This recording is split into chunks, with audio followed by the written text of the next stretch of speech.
Can you describe your style for us in 3 words or less? If I had to describe my style in 3 words or less, I guess glam would probably be a key word. Chic, it's a good word. I like saying it. It's French, sounds cool. And playful, because there's a certain element of, I don't take myself too seriously. I like nice clothing, but I also kind of like stuff that's a little bit over the top or a little bit extreme, stuff that's not traditional or typical. So I like things that are special and fun. So going off of your personal style, did you have much of a say in what you wore in the What Do You Want From Me video? Yeah, actually, I've been working closely with Marjan, the stylist, on the videos as well, and it was important that the wardrobe really reflected the vibe of the song and also the tone of the video and how it was going to be directed. So actually, Diane Martel, the director of the video, and Marjan and I got together at Marjan's studio and discussed it. And I told them, I'm feeling like it should be a little bit more accessible, a little bit more texture involved, something that you can feel, something that's softer, not as constructed, not as architectural, but more drapey, kind of comfortable clothing. So there was like sweaters and knits and cottons that were kind of frayed on the edges and like distressed, and it had like a real lived-in, worn kind of feel. It was interesting because you have a bunch of different looks in the video, but it all kind of had that like darker, more subdued.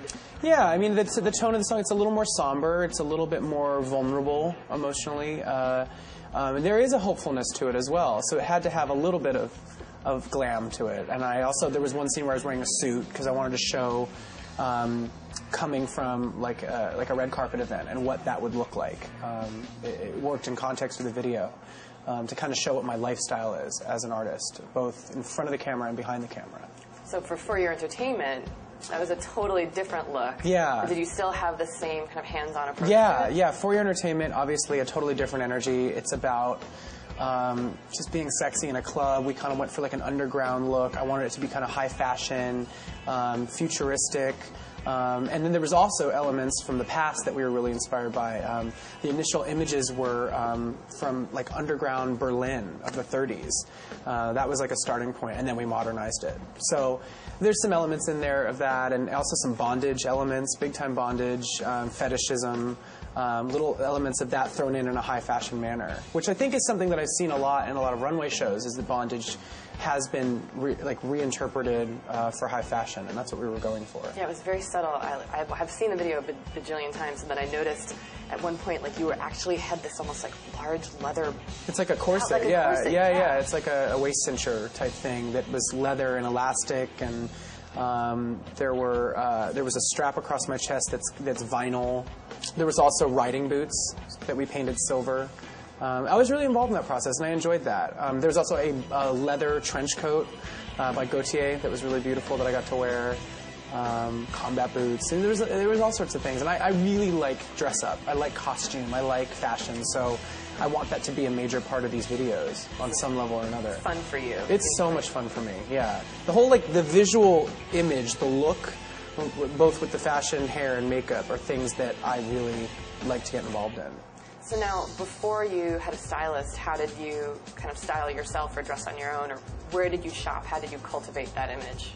Before all this lifestyle change, Idol, and my recording career, I obviously still loved to play dress up, but my budget was a little less. I didn't have that much money. I wasn't wearing designers so much. But I did a lot of secondhand shopping, and I would find things. I live in Los Angeles, and I'd find things. There's a store called Wasteland on Melrose that I really love. Jet Rag is another good store.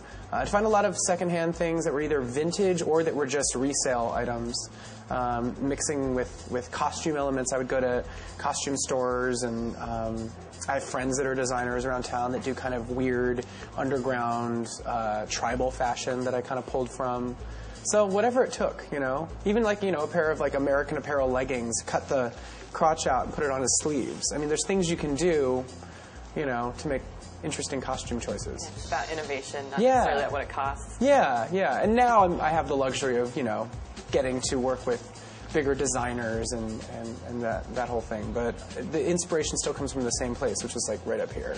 Have you splurged on any big purchases?